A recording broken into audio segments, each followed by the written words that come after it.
would it surprise you?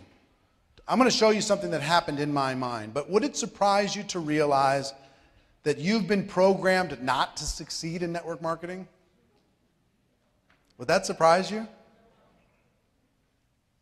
Starting at the age of 2, family, friends, co-workers, religious institutions, your boss, you've been programmed to fit into somebody else's model. So I want to talk to you about how to reprogram your mind. I want to start this event with how to reprogram your mind for success in network marketing. Does that sound like a good idea? All right. You got it? We good to go? Okay, cool.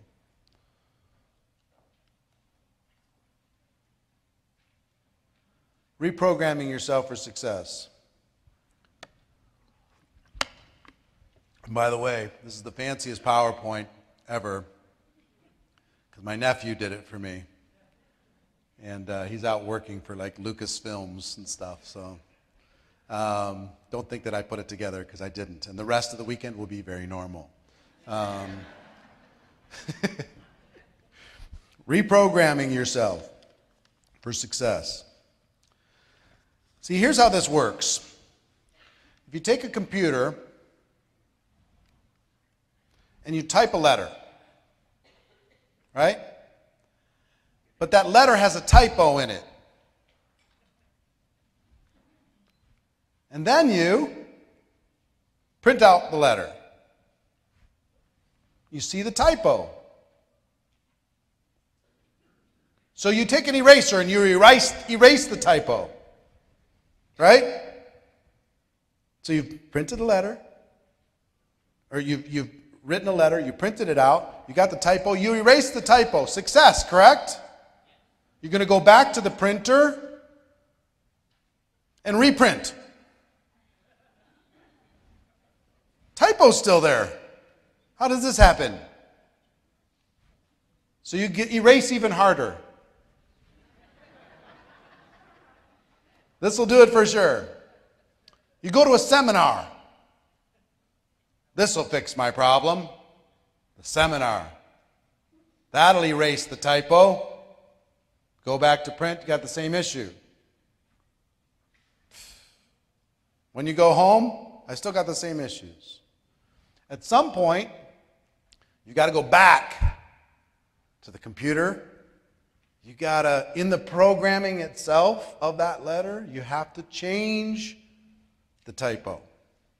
Then you can print it out and have the result that you're looking for. Does that make sense?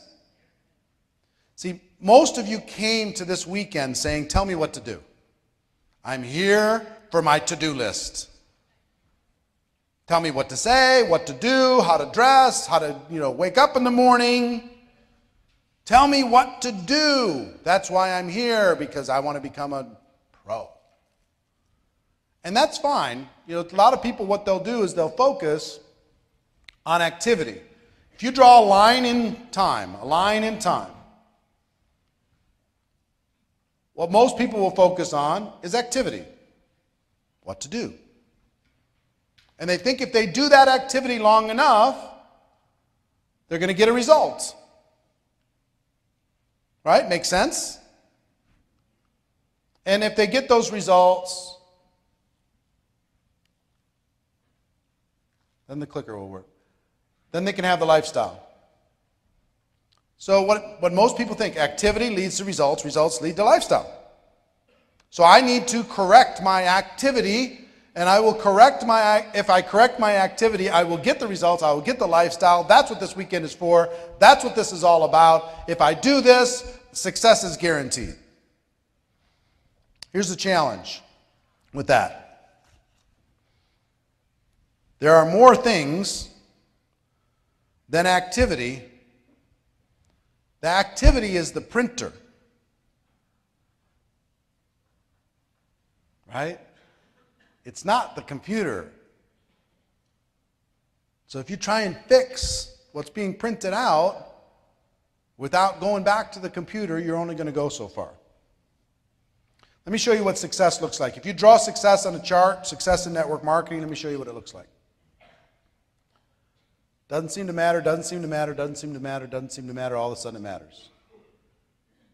Let me show you what failure looks like. Doesn't seem to matter, doesn't seem to matter, doesn't seem to matter, doesn't seem to matter. Wow, all of a sudden it matters. That's a chart of what success and failure looks like. In life, in network marketing, in business. But here's the thing. Before activity, there's something else. Before activity, there is your attitude. See, you'll do the activity as long as you feel like doing it. But when you don't feel like doing it, you're going to stop doing it. So in this environment this weekend, you feel like Superman, you feel like Superwoman, you could do anything, it's unbelievable. But you go back and the kids get in the way and somebody says boo and somebody says network marketing, I think you're stupid, you're making a mistake, somebody quits, whatever. And your attitude goes, what happens to your activity? When your attitude goes down, your activity goes where? Down. And there's something before attitude. What drives your attitude?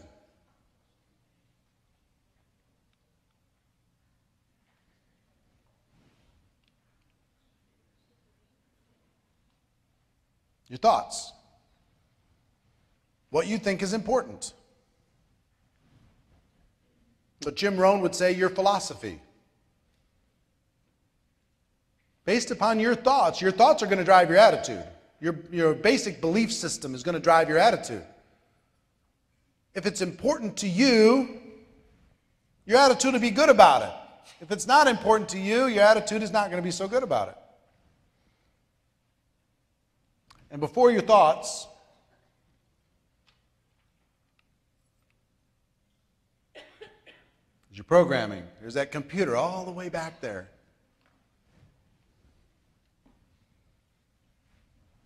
So if you take a look at all of this in a row, you got programming leads to thoughts, thoughts lead to attitude, attitude leads to activity, activity leads to results, results lead to your lifestyle, right? That's how this works when it comes to developing a life inside of network marketing. That's what it looks like. And almost no one deals with the left side of that line. They deal with the activity. And we're going to give you a lot of that this weekend, but I want you to be thinking about the left side of the line because the left side of the line is what's going to drive your success. Activity is fourth in line, not first. If you wonder why you cannot stay consistent with your activity, you're mad at yourself, you're beating yourself up because you just can't stay consistent even though you know you should, this is why. Your programming has an error that we need to adjust. And it might just be a typo. It's not that there's something wrong with you. There's just a typo that we need to change so we can get a different output. You've got to fix the programming to fix the errors. So let's talk about what creates programming. What creates programming? This core level.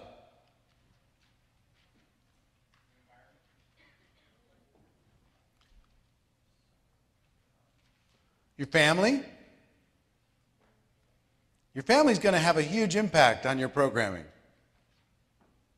Where you grew up, what was important in your family, your family's belief system, their thoughts about money, their thoughts about success, their thoughts about entrepreneurialism, their thoughts about everything affect you from the age of 2. Are they risk takers or are they not risk takers? Are they entrepreneurs or are they not entrepreneurs? Are they 9 to 5? Are they union? Is it a union family? Is it a non-union family? I mean, there's a million things. What's important to that family is going to drive your programming. Here's what else will drive it. Your friends have a huge impact on you. You can't outweigh it. It's just massive. Your friend's belief system will impact your programming. There's no question. Education. The educational system will tell you what you need to fit into, what you need to do, how you need to do it. You need to be part of the matrix. Here's what's good, here's what's bad. Draw inside the lines, don't draw outside the lines. Your educational system creates your programming. Your religion. What's good, what's bad. It affects your programming. You have to decide whether that's good or bad. I don't know what it is for you. Your culture. Your culture and media. I'll just leave it up there. Your culture. If you're from Egypt, do you have maybe a different programming mindset than somebody from Australia? If you're from Colombia, you might maybe think a little bit different than somebody from India? If you're from Russia, is that a little bit different than somebody from the United States? Yeah, your culture drives huge amounts of things. You take a look at some cultures that make education a huge priority. Go to India, there's more MBAs in India than there is college graduates in the United States. I mean, you go to the Far East, education, education, education. Some cultures just drive it like crazy. Some cultures don't drive it at all. Your culture, what's important, builds your programming. And the media drives every day. What is important to you? What you should buy, what you should think, how you should act, where you should go, what's cool, what's not cool. Talk radio is going to start to influence your programming. The television is going to start influencing your programming. The Housewives of Beverly Hills are going to influence your programming. The Jersey Shore is going to start influencing your programming. Heaven forbid. But it will, whatever you're watching. Constant negative news is going to influence your programming. What are all your inputs? So, laws of association says this. This is why your associations are so important. You're going to become the average of the 5 people you spend the most time with. You're going to become the average of the 5 people you spend the most time with. You're going to walk how they walk, talk how they talk, earn what they're earning, live how they live, read what they read, listen to what they listen to, go where they go, dress how they dress. You want a little test on the laws of association? Take the 5 people you spend the most time with, write down their income, what you estimate their income is. Average it, divide by 5. Add it all up and divide by 5. You're going to come up with a number. If you're not pretty close to that number, give it time. Because you will get close to that number. And I'll give you a secret on your laws of association. And some of the students I've worked with, some of my friends that I've worked with, they took this seriously and they changed their associations. When they changed their associations, they changed their life. The secret is this. You want to be at the bottom of your 5. You want to be in the lowest part of the economic ladder of your 5, the lowest part of influence of your 5. You do not want to have a posse. You do not want to have an entourage. I'll show you what happens when you have an entourage. If you're the most powerful person in the group, it's a problem. Be afraid. You need to be the least powerful person in the group if you want to grow. Here's why. When you do that, these people will pull you up. They'll pull you up. It's a natural byproduct. They will pull you up. The other side is if you're on top, what's going to happen? They're going to pull you down. I'm going to go crazy with this clicker, I'm telling you. They're going to pull you down. They're going to pull you down to their level. It's automatic. This is a law. It's not some concept just thrown out there. Test it. Find out what I'm talking about. Find out if it isn't true. So, one of the reasons why I created Network Marketing Pro was to be one of your 5. To just be a friend. To just be somebody who will challenge you, push you, drip on you instead of negative media, positive influence. Putting together an event like this that'll challenge you, push you, make you grow. If you have one of the audio programs, for me to be in the car whispering in your ear, telling you you've got better in you. You've got greatness inside of you. You've got talents and skills inside of you. You can do better. You can grow. That's why. To be one of the 5. But you've got to think about the 5. And if you're scared of your 5 right now, there's a couple things you can do. One, don't spend as much time with people of low influence. Spend a little less time with people who are not bringing you up. Instead of 2 hours, 2 minutes. Instead of 2 days, 2 hours, Be very careful of the time that you're spending because it's having an impact. Whether you see it or don't. Influence is unbelievable. I'll give you an example of influence. Come here a second, sir. It's Albert, right? Yep. Hi, Albert. Come here. This is Albert. Say hi, Albert. All right, let's say your goal is that camera right back there. Yes, sir. And I'm just one of your 5. Okay? And I'm going to walk with you on that path. Okay. And you're going to go to and you're focused on your goal.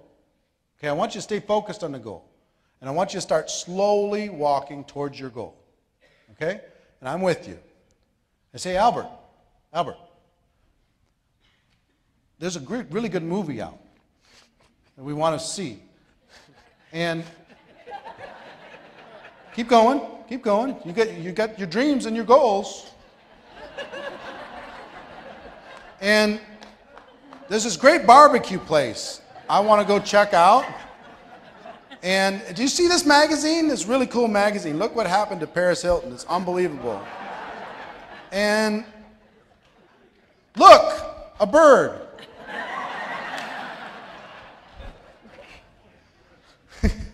I'm just one.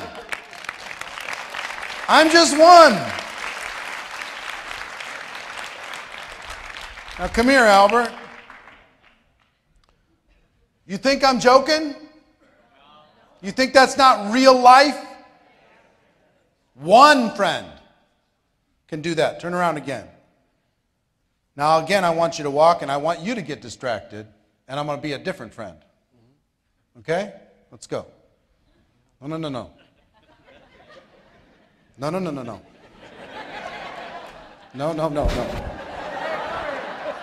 Dude, no. We're going here. Got it? No. Give Albert a big round of applause, will you?